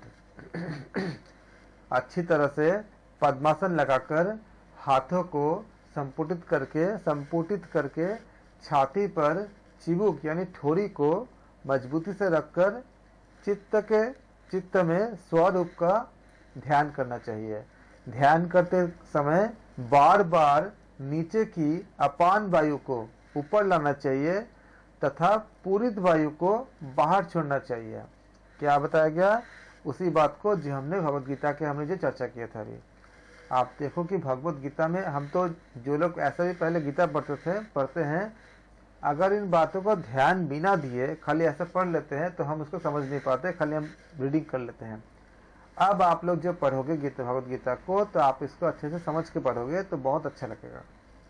मैंने बोला था ना, पूरे रोंगटे खड़े हो जाते हैं जब आप इसको समझोगे। तो ध्यान करते समय बार बार नीचे की अपान वायु को ऊपर लाना चाहिए तथा पूरी वायु को क्या करना चाहिए? बाहर छोड़ते रहना चाहिए। इस प्रकार करने वाला योगी उस कुंडलिनी शक्ति के प्रभाव से अतुलनीय बोध प्राप्त कर सकता है। अतुलनीय बोध प्राप्त कर सकता है। लेकिन मैं बता देता हूँ, कुंडलिनी शक्ति जैसे क्रिया को किसी योग्य गुरु के सानिध्य में करना चाहिए। अभी जब इसको जान लेते हो, पढ़ लेते हो, लेकिन कई चीजें ऐसी होती है जिसको हम अपने से नहीं, किसी गुरु के मतलब महान गुरुदेव के साथ सानिध्य में हम करते हैं। जैसे कि आपका कुछ मुद्रा भी ऐसे होती है और आपका कुंडलिनी जागृत की जो क्रिया होती है उसके बहुत से नियम होते हैं। कुंडलिनी जागृत करने से पहले जैसे कि हमने प्रश्न उपनिषद में देखा था, क्या बताया था, सबसे पहले आपको 1 साल तक आपको ब्रह्मचर्य का पालन और बहुत सी चीज़ें करके तब आने के लिए। उसी प्रकार से इसके कई क्रियाएं होती है। नहीं तो फिर क्या होता है, लोग उसको बहुत से योगी ऐसे भी हुए हैं जिनको बहुत सी तकलीफें भी हुई है, जो अगर गुरुदेव के अगर सानिध्य का बिना करते हैं। तो यहाँ आपको पढ़ा दे रहे हैं, आप जान रहे हो। पहले सब बातें गुप्त होती थी, अब गुप्त नहीं रहा। हम सबको मतलब हम सबसे शेयर कर रहे हैं। लेकिन खाली आप एग्ज़ाम के लिए करोगे, खुद के लिए किसी उचित गुरुदेव के बिना नहीं करोगे, कोशिश में नहीं करोगे। आप तभी करोगे जब आपको उस प्रकार के कोई उस उच्च स्तरीय कोई गुरुदेव मिल जाए। कुछ आपका मुद्राएं भी ऐसी होती है। कौन सी मुद्रा बताओ जो किसी गुरुदेव के साथ ही करना चाहिए? खेचरी मुद्रा। खेचरी मुद्रा, हाँ जी, खेचरी मुद्रा। और ये कुंडलिनी शक्ति का जो आपका जो मतलब पूरा मैकेनिज्म, इसके हम अभी उसमें नहीं जाएंगे। उसके बहुत सारी चीज़ें होती है। हमारे नाड़ियाँ शुद्ध होने चाहिए और नाड़ी को शुद्ध करने के लिए कई सारे हम प्रक्रिया करते हैं। इसलिए उचित गुरुदेव के बिना कोई भी कोशिश नहीं करेंगे। जब और भी बहुत सी चीज़ें, आप नाम जप कर सकते हो, गुरु मंत्र जप कर सकते हो, बहुत तरीके से आप कर सकते हो, प्राणायाम कर सकते हो। लेकिन कुंडलिनी जो आप जागृत की जो क्रिया है वो किसी उचित गुरुदेव के माध्यम से ही करोगे आप। पद्मासन में स्थित योगी जन नाड़ियों के द्वारों से प्राण वायु को भीतर लाते हुए पूरक प्राणायाम करता है, फिर उस वायु को कुंभक प्राणायाम से रोकता है, वह निस्संदेह मुक्त हो जाता है। यानी कि आपको कुंभक के लिए बहुत ज़्यादा रिकमेंडेशन की गई है, जो दूसरे ग्रंथों में भी की गई है कि अगर आप प्राणायाम करते हैं, अभी हम प्राणायाम को इतनी ज़्यादा महत्व देते हैं कि प्राणायाम जब करते हो तो आप कुंभक लगाते हो। बिना कुंभक के वो क्रिया कहलाता है। जैसे कि अनुलोम विलोम का जो क्रिया होती है उसमें कुंभक नहीं लगाते हैं, लेकिन जब हम उसमें कुंभक लगाते हैं तो क्या करते हैं, उसको वो नाड़ी शुद्धन प्राणायाम में आपका कन्वर्ट होती है, नाड़ियों को शुद्ध करते हैं। अनुलोम विलोम का भी अपना बहुत महत्व है, बहुत ही महत्व है। जो लोग आपका कुंभक नहीं लगा पाते उनके लिए भी। लेकिन कुंभक जब लगाओगे, कभी हमारे पास समय होगा ना, तब कुंभक का पूरा मैकेनिज्म आपको समझाऊंगा कि कुंभक कैसे काम कैसे करता है अकॉर्डिंग टू एनाटॉमी। इस प्राणायाम के परिश्रम से उत्पन्न हुए प्रस्वेद बिंदुओं से, प्रस्वेद जिसको हम आप लोग हठीय प्रतिपिका में भी पढ़े हो, इस प्राणायाम से के परिश्रम से उत्पन्न हुए प्रस्वेद बिंदुओं से ही अपने शरीर को मल कर और तीखे, खट्टे और नमकीन पदार्थों को छोड़कर केवल दूध के पान से ही जीने वाला सुखी ब्रह्मचारी, मिताहार करने वाला योगी, क्या क्या बोला देखो, अभी हम बता रहे थे ना कि कई आपका मतलब कंडीशंस होते हैं, यहाँ भी बताया गया ना किनको होते हैं, क्या क्या छोड़ने पड़ते हैं। देखो, इस प्राणायाम के परिश्रम से उत्पन्न हुए प्रस्वेद, जो आपका जो पसीना होते हैं, प्रस्वेद बिंदुओं से ही अपने शरीर को मल कर और तीखे, क्या नहीं खाना है, तीखे, खट्टे एवं नमकीन पदार्थों को छोड़कर, देखो यहाँ भी क्या हुआ, मिताहार, जिसका हम लोग जिस दिन समझा रहे थे आपको ना कि हमने एक उदाहरण दे रहे थे कि आपका कि अगर आप सूखी मिर्च जलाओगे तो खांसी आएगी, उसी तरह से हम अगर आहार को अगर सही नहीं करेंगे, सात्विक नहीं करेंगे, हमारे अंदर क्या होती है, बहुत सारे तामसिक वृत्ति उत्पन्न होती है अगर हम तामसिक खाना खा के। इसी को योगीजन ने महसूस किए हैं कि जितने भी ग्रंथ है हर जगह पे क्या बताया गया, मिताहार, कि जो बहुत बड़े सिद्ध योगी है उनको छोड़ के सामान्य जो लोग हैं, मेरे जैसे जो आपके जैसे जो सामान्य लोग हैं, उन पे आहार का प्रभाव पड़ता है, आहार से गुण उत्पन्न होते हैं, गुणों का प्रभाव होती है। इसीलिए सब जगह क्या बोला गया, सबसे पहले यहाँ देखो प्राणायाम के लिए क्या बोला गया, तीखे, खट्टे और नमकीन पदार्थों को छोड़कर केवल दूध के पान से ही जीने वाला। लेकिन ये दूध बहुत शुद्ध दूध के बारे में बताया गया है, जो एक्चुअली जो आपका मतलब बिना किसी बाहरी मतलब हार्मोनल इंजेक्शन बिना लगाए और जो ऑर्गेनिक घास खाते हुए जिस आपका जो प्राकृतिक तरीके से जो दूध उत्पन्न होती है, उसके बारे में, देसी गाय के दूध के बारे में बताया गया है। तो इसलिए हमें जब भी हम इसको ख्याल करेंगे तो इस सब चीज़ों को हमें ख्याल रखनी है। केवल दूध के पान से ही जीने वाला, सुखी होना चाहिए, मतलब उसको कोई तनाव नहीं होना चाहिए, ब्रह्मचारी होना चाहिए, और क्या, मिताहार करने वाला, इतने सारे कंडीशन होने चाहिए, योगी परायण, योगी जन, अगर कोई इस तरह करेंगे तब वो 1 वर्ष के भीतर ही सिद्धि प्राप्त करता है। इसमें कुछ भी विचार करने की बात नहीं है, इसमें कुछ भी विचार करने की बात नहीं है। ये आपका स्थिति है, परिस्थिति है। अंगानंग मर्दनं कृत्वा समजातेन वारिना कटवल्लम लम, कट मतलब क्या हुआ, कटु हो गया। ये जब देखा आपने यहाँ पे क्या है, ये आपका तीखे, खट्टे, ये सब जीते हैं। कटवल लवनम, लवनम त्यागी, मतलब जो आपका जो नमकीन जो होती है। क्षीर पान, क्षीर पान, क्षीर मतलब क्या, दूध हो गया। क्षीर पान रतः सुखी, जो क्षीर पान करता है यानी जो दूध पान करता है, सुखी, और जो सुखी होता है। ब्रह्मचारी मिताहारी, जो ब्रह्मचारी होते हैं और जो मिताहार करते हैं। योगी योग परायण, ऐसे करने वाला परम आपका जो ऐसा करने वाला योग परायण योगी जन क्या किसमें करते हैं, अब्दा दूर्ध्य भवेत सिद्ध्यो नात्र कार्य विचारने, 1 वर्ष के भीतर ही सिद्धि को प्राप्त कर लेते हैं। इसमें कोई विचार करने की बात नहीं है, विचारने की कुछ बात नहीं है।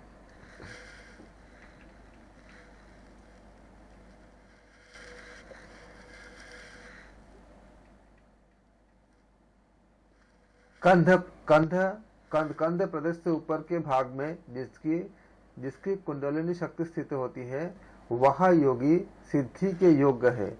तो कौन से योगी सिद्धि के योग्य है, कंध प्रदेश से ऊपर के भाग में जिसकी कुंडलिनी शक्ति स्थित होते हैं, वह योगी सिद्धि के योग्य है। अर्थात जिसकी नाड़ी कंध के ऊपर, जिसके नाड़ी कंध के ऊर्ध्व भाग में सुषुम्ना में कुंडलिनी शक्ति हो, कहाँ पे हो, इसको आप लोग याद करेंगे एग्जाम में, बहुत मतलब आपका कंटेंट बन गया इसमें।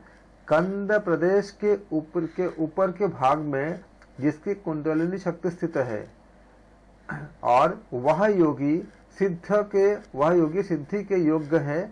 कहाँ पे है? जहाँ जिनके कंद प्रदेश के ऊपर के भाग में जिनकी कुंडलिनी शक्ति स्थित होते हैं, अर्थात जिसकी नाड़ी कंद के ऊपर, नाड़ी कंद के ऊपरी भाग में सुषुम्ना में मतलब कुंडलिनी शक्ति स्थित होते हैं। तो ये क्वेश्चन में ये भी आ सकता है कि कहाँ पे, किस जगह पे? नाड़ी कंद के ऊर्ध्व भाग में, अर्थात क्या है आपका सुषुम्ना। क्या बोले इसमें? सुषुम्ना के बारे में बात कर रहे हैं कि सुषुम्ना में क्या होती है आपका मतलब कुंडलिनी शक्ति आपका क्या होती है? स्थिर होती है। वह योगी योग सिद्धि का पात्र होता है। तो वो योगी क्या करता है आपका, उसमें उनका पात्रता क्या होती है? ऐसे योगी योग सिद्धि की क्या होती है? प्राप्त होती है, मतलब आपका पात्र होते हैं, उनके मतलब योग की सिद्धि मिल जाती है। सतत मूल बंध का अभ्यास करने से अपान और प्राण का एक ही भाव हो जाता है। आप देख रहे हो, अगर आपको जो भगवद गीता में बताया गया है उसको करने हैं तो खाली मूल बंध से ही आपका इतना सपोर्ट मिलती है। इसीलिए आप जब सिद्धासन में बैठते हो तो मूल बंध की तरह पोस्चर लग जाती है। इसलिए आपका सिद्धासन इतनी ज्यादा महत्वपूर्ण है। सिद्धासन करने से हमें जब अपान वायु और प्राण वायु जब एक ही भाव होता है तो एक बहुत बड़ी होती है कि हमारे काम वासना भी शांत होने लगती है। तब हम ब्रह्मचारी की तरह बढ़ते भी हैं और हम उस समय हमारा एकाग्रता ज़्यादा बढ़ जाती है, भी एक आपका कारण है। और भी बहुत से मैकेनिज्म है कि क्यों ऐसा होता है। लेकिन अगर जो लोग अभ्यास करना चाहते हैं वो मूल बंध का अभ्यास करें। त्रिबंध आपको पता ही है कितने महत्वपूर्ण होते हैं। अभी हमने देखा था कि सारे आपका जो आधार के बारे में बात किया गया था जालंधर बंध में।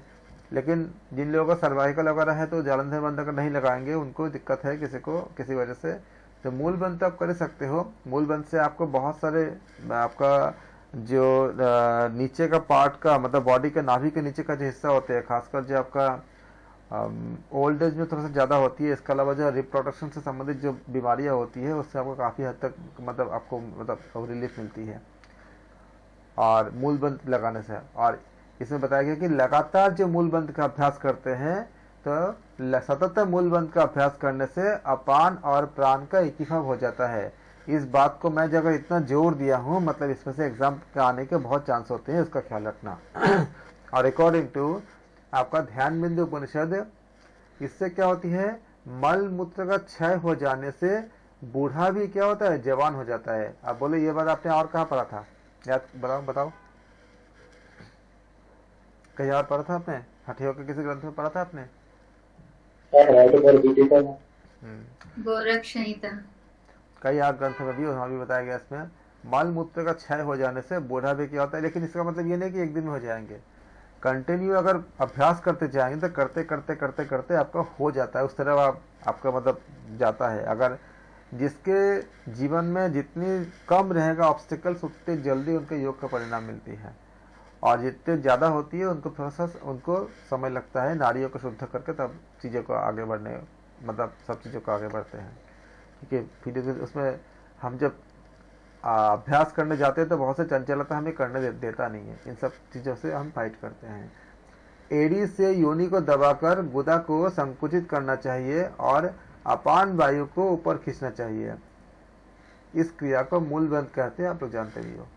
उड्डयन बंध की विधि में कहा गया है कि जिस प्रकार कोई बड़ा पक्षी बिना थकान के ही उड़ने की क्रिया करता है, उसी प्रकार पेट को पीछे की ओर बेग से खींचते हैं। यानी सिकोड़ने को हम तान क्रिया करने के साथ, तान क्रिया को याद रखना, अगर तान शब्द से आता है तो आप लोग इसको भूलना मत।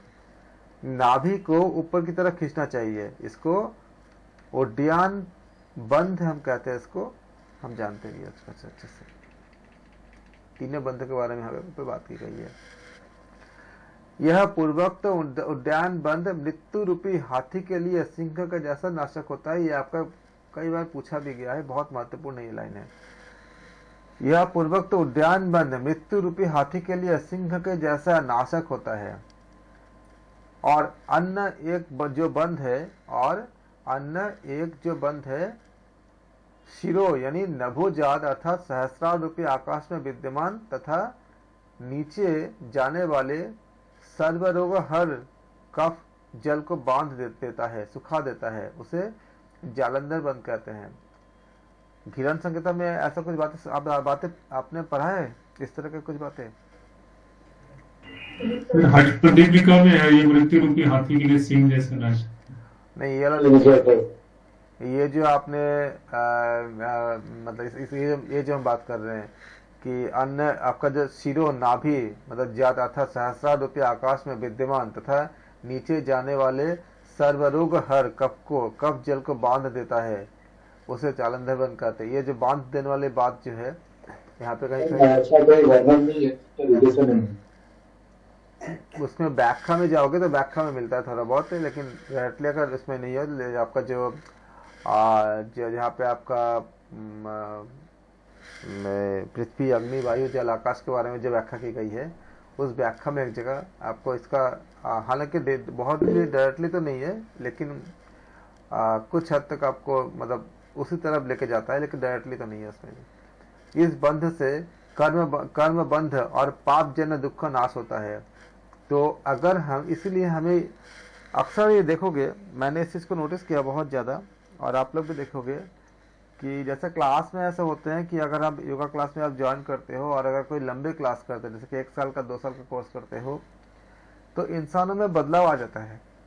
इंसान के जब शुरू करते हैं खुद में भी आता है और बाकी लोग भी जो है, क्योंकि जब ज्वाइन करते हैं तो अलग मतलब जगह से आते हैं, लेकिन 6 महीने साल भर बाद जो है सब में एक चेंजेस आता है।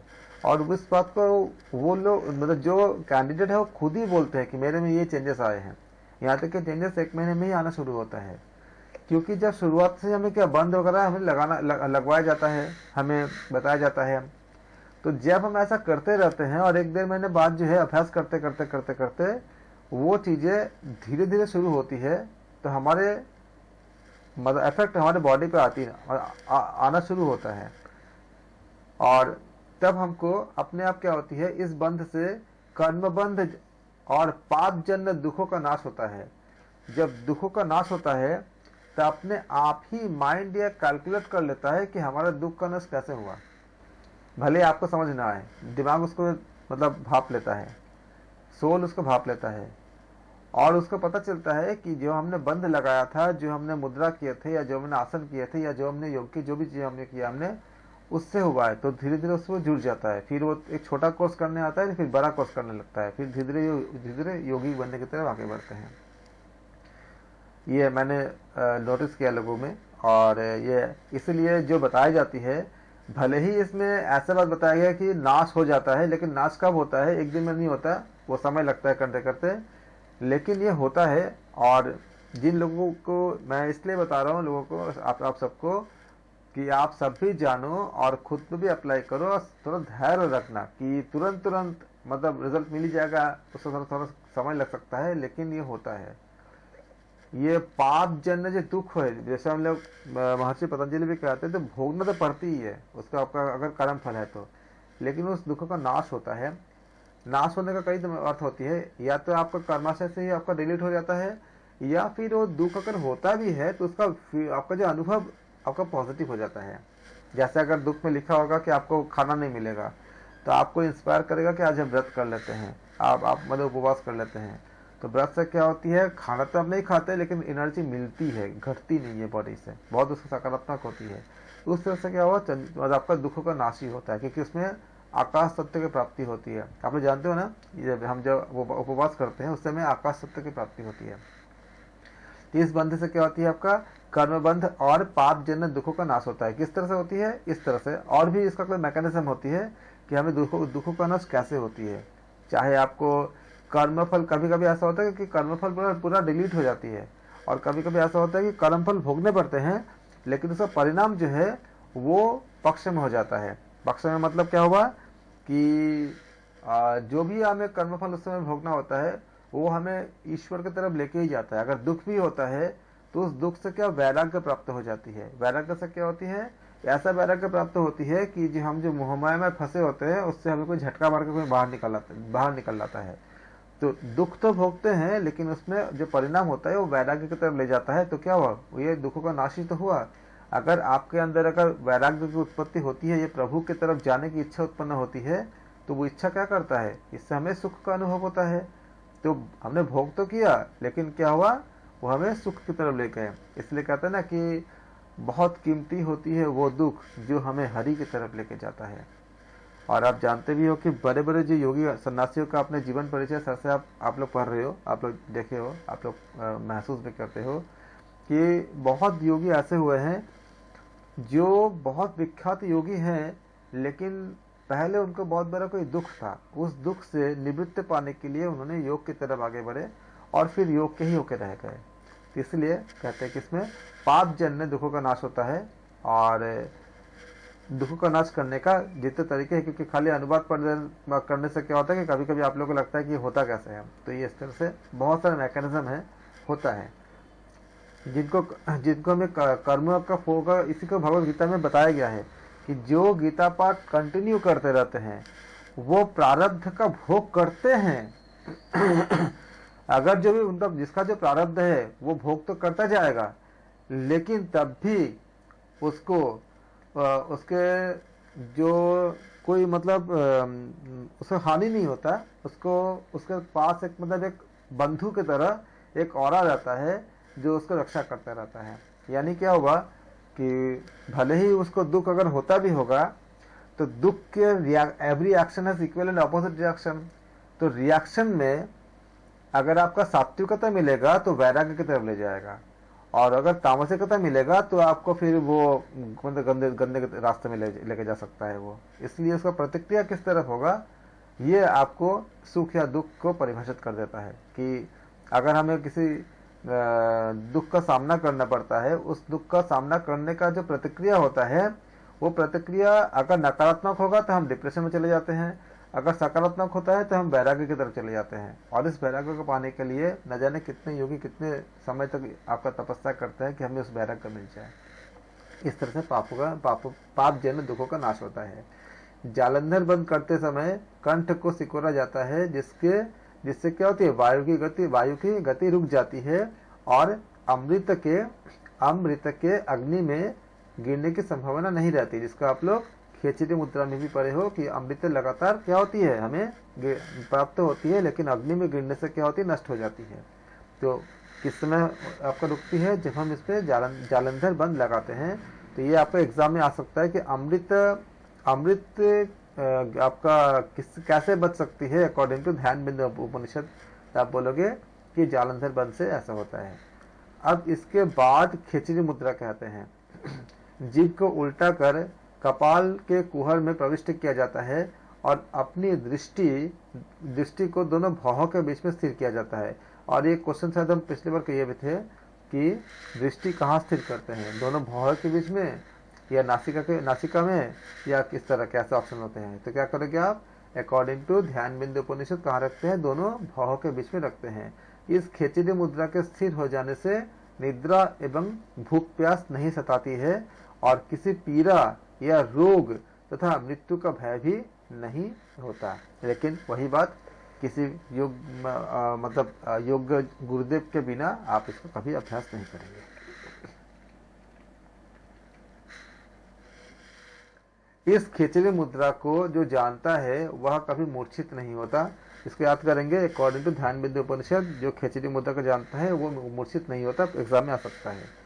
रोगों से वह पीड़ित नहीं होता, वह कर्म से लिप्त नहीं होता।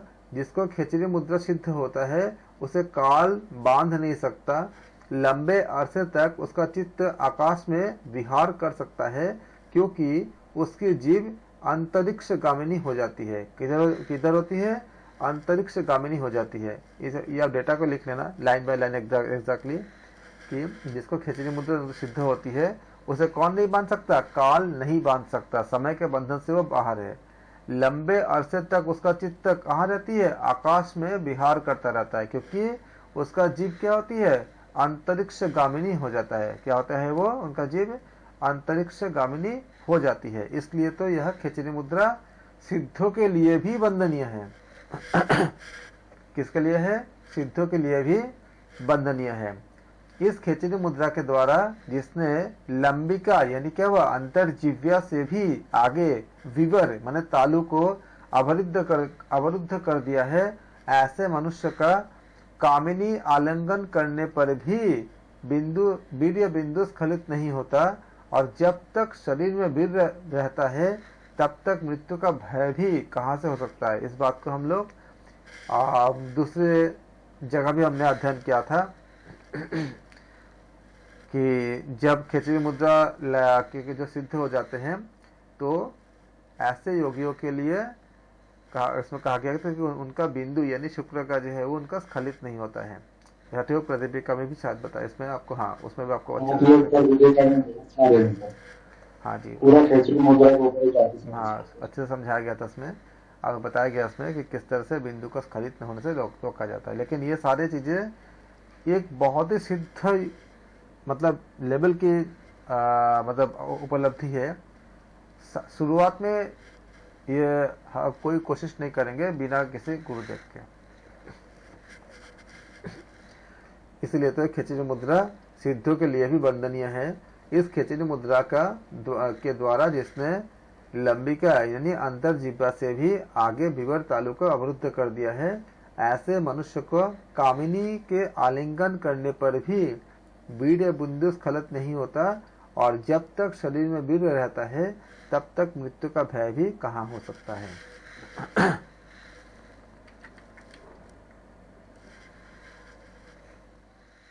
यहाँ पे आपको बताया गया है कि खिचरिया मुद्रया यस्य विवरं लंबिकोर्ध्वर्त बिंदु क्षरति नो यस्सं कामिनी लिंगयतस्य च यावद बिंदु स्थितो देहे तावद मृत्यु भयं कुतः, तब उसका मृत्यु का भय कहाँ होता है।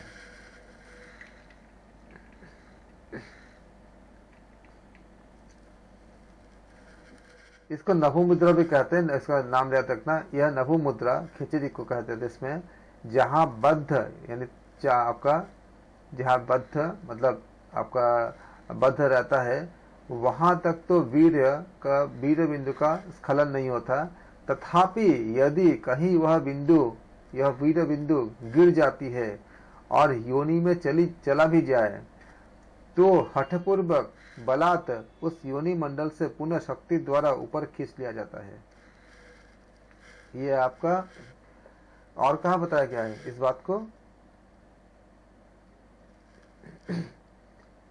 यह वीर्य बिंदु दो प्रकार का होता है, एक पांडर सफेद, इसका रंग याद रखिएगा एग्जाम में पूछे गए हैं, एक पांडर सफेद रंग का और दूसरा लाल रंग का।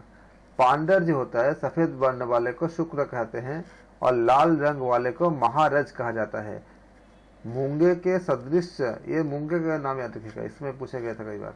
मूंगे के सदृश रंग वाला रज योगी के योनि स्थान में रहता है और शुक्ल पांडर वर्ण वाला वीर्य योगी के चंद्र स्थान में। ये स्थान क्या रखिएगा, चंद्र स्थान है। इसको एग्जैक्टली आपको इसी का अगर एग्जाम में आते तो आप इसी को बताएंगे।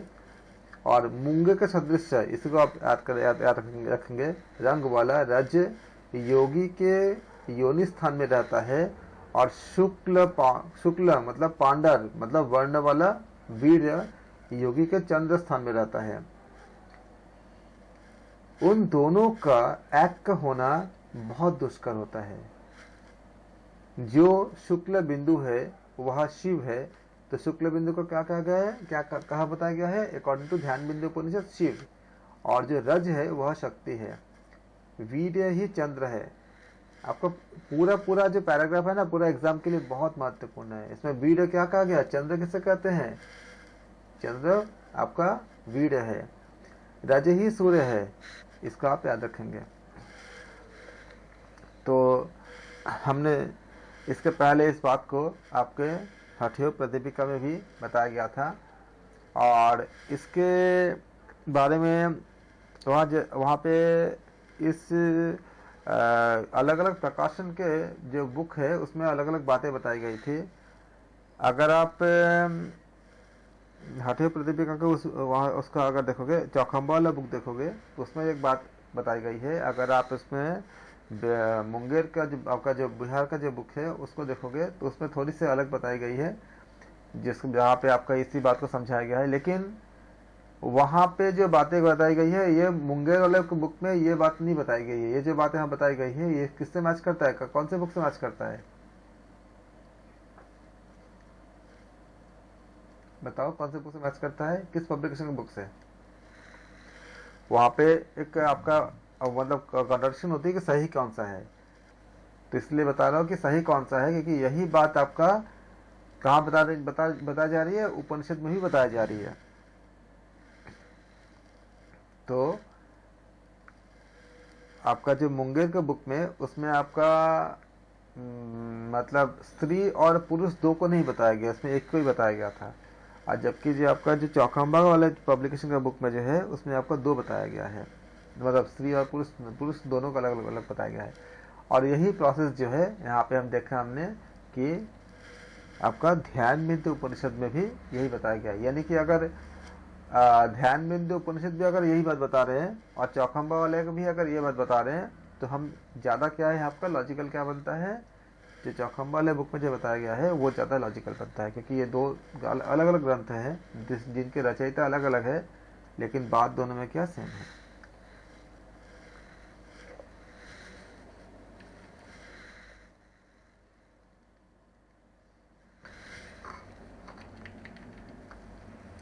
फिर हम बात करेंगे आकाश में शक्ति द्वारा संचालित वायु से प्रेरित रज जिस तरह सूर्य से संयुक्त होकर दिव्य स्वरूप मतलब तेजस्वी स्वरूप या तेजस्वी रूप धारण करता है, उसी तरह इन दोनों के संयोग से परम देह की प्राप्ति होती है। रवि रज के साथ वीर्य बिंदु का एकत्व होने से तब दिव्य शरीर को प्राप्त होते हैं। पूर्व कथनानुसार शुक्ल वीर्य के आप जो हमने अभी देखा था, हमने शुक्ल क्या है, शुक्ल वीर्य चंद्र के साथ संयुक्त होता है और रज किससे होती है, सूर्य के साथ होती है। और यही आपका कई बार प्रश्न पूछे गए हैं अकॉर्डिंग टू ध्यान बिंदु उपनिषद। इन दोनों की समरसता के जो भाव होती है, इन दोनों की समरसता के भाव को जो जानता है वही सही रूप में योगविद को जानता है।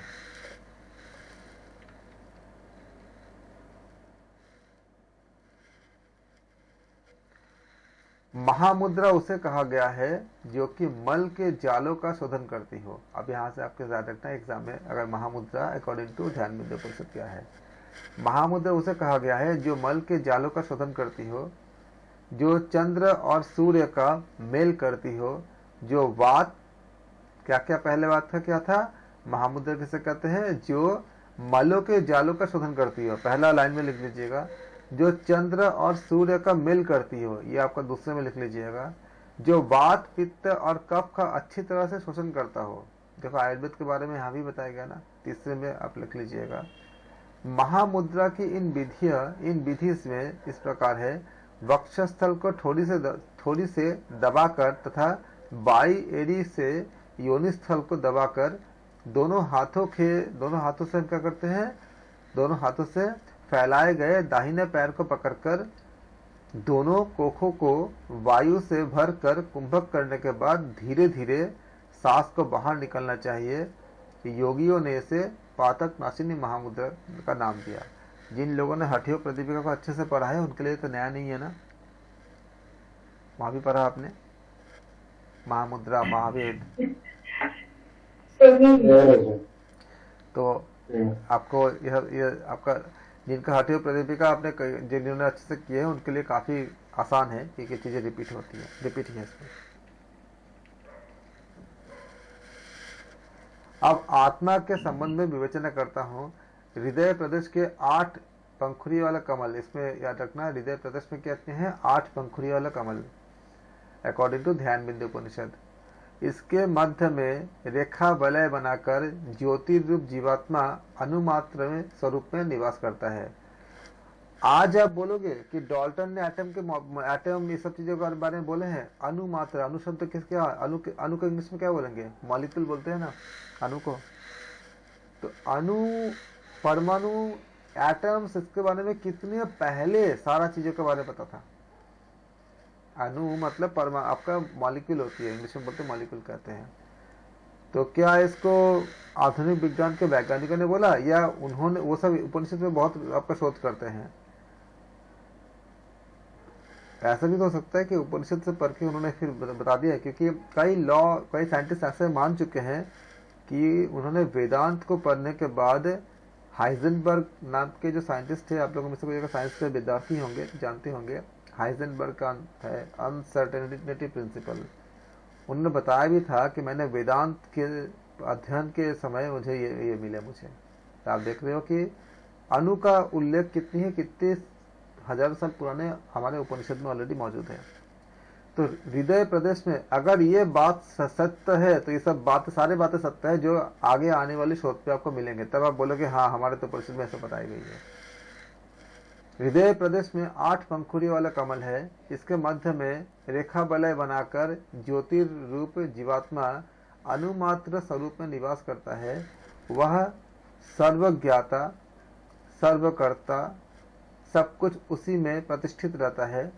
वह ऐसा सोचता है कि इन सभी चरित्रों में मैं ही करता हूँ, मैं ही करता, मैं ही भोक्ता, सुखी दुखी, काना बहरा, लंगड़ा गूंगा, पतला मोटा। इसका अर्थ क्या हुआ कि सब में क्या है, वो किसी को भी हमें मतलब हेय दृष्टि से नहीं देखना चाहिए। सब में कौन है, वो परमात्मा ही है, इसी बात को बताया जाए इसमें। इस प्रकार वह स्वतंत्र व्यवहार करते हुए रहता है। जब हम ऐसा सोच लेते हैं और उपनिषद के जरिए उपनिषद के अध्ययन से जब इस तरह के हम मन को, अपने आप को चेंज कर लेते हैं, तो क्या समाज में कभी असमानता का भाव हो सकता है? नहीं हो सकता। क्योंकि जब हमारे अंदर अगर ये चीज़ घर कर जाएगा कि हर एक में ब्रह्म ही है, तो कभी भी अगर किसी ऐसे मतलब जो दिव्यांग वाले हो गए या इस तरह के कोई अगर प्राणी को हम देखते हैं जो बहुत परेशान में है, तो हमारा मन खाली उसको मदद करने के लिए ही तड़पेगा। उसके कमियों को कभी हम नोटिस ही नहीं करेंगे, क्योंकि अगर हम मन में इस बात को ठान लिए कि सबके अंदर ब्रह्म है। और पहले के लोग ऐसा करते थे, इसलिए समाज में इतनी खुशी और इतनी शांति होती थी। आप भी करते हैं, लेकिन हमें फिर से अपने उपनिषद की तरफ बढ़ने पड़ेंगे। तो बताया गया इसमें कि इसमें वह ऐसा सोचता है कि उन सभी चरित्रों में मैं ही करता हूँ, मैं ही भोगता हूँ, मैं ही सुखी दुखी, काना बहरा, लंगड़ा लूला, पतला मोटा हूँ। इस प्रकार वह स्वतंत्र व्यवहार करते हुए रहता है। उस अष्टदल कमल के पूर्व दिशा के जो दल है, वह उसका कलर क्या होती है? जो दल श्वेत वर्ण है, उस अष्टदल कमल के पूर्व दिशा के दल में जो दल श्वेत वर्ण है, जब वो रहता है तब भक्ति पूर्वक धर्म में मति होती है। ये बहुत इम्पोर्टेंट है, इसको हम कल ही करते हैं। आप लोगों को यहाँ तक पूरा करके रखो, फिर हम बताएंगे इसके बारे में कि किस समय हम जो बात कर रहे थे कि कैसे कैसे हमारे अंदर की सतोगुण, तमोगुण और रजोगुण किस तरह से वृद्धि होती है। भगवत गीता में तो ये बात बताई गई है कि कोई एक गुण दूसरे को डोमिनेट करता है। कभी कभी क्या होता है, सतोगुण तमोगुण और रजोगुण को डोमिनेट करता है। फिर रजोगुण क्या करता है, बाकी दोनों गुणों को डोमिनेट करता है। फिर तमोगुण भी क्या करता है, बाकी दोनों गुणों को डोमिनेट करता है। अब इस उपनिषद में हम ये पढ़ेंगे वो कैसे करता है, किस तरह किस समय करती है। जब आप इसको बहुत गहराई से जान लोगे, तब आपके जीवन के बहुत सारे कल्याण होगा, बहुत सारे अच्छे होंगे। और बहुत सारी जो छोटी मोटी जो प्रॉब्लम्स होती है हमारे लाइफ में, सबके साथ या अपने खुद के साथ या जीवन के साथ, वो अपने आप उससे आप मतलब बाहर निकल आओगे। इसलिए बहुत महत्वपूर्ण कंटेंट है, इसको हम अगले क्लास में करेंगे, ताकि क्योंकि आज काफ़ी लेट भी हो चुकी है और तब आप अच्छे से इसको समझ भी पाओगे। तब तक आप अभी तक जो हमने किया हमने इसको आप अच्छे से रेडी कर लो। धन्यवाद आप सबका। और हम अगले वीडियो के, ये सेकंड पार्ट था, हम थर्ड पार्ट में इसको ये समाप्त हो जाएगी। ठीक है, पूरा ध्यान बिंदु उपनिषद 3 पार्ट में आपका डिवाइडेड होगी। Thank you so much.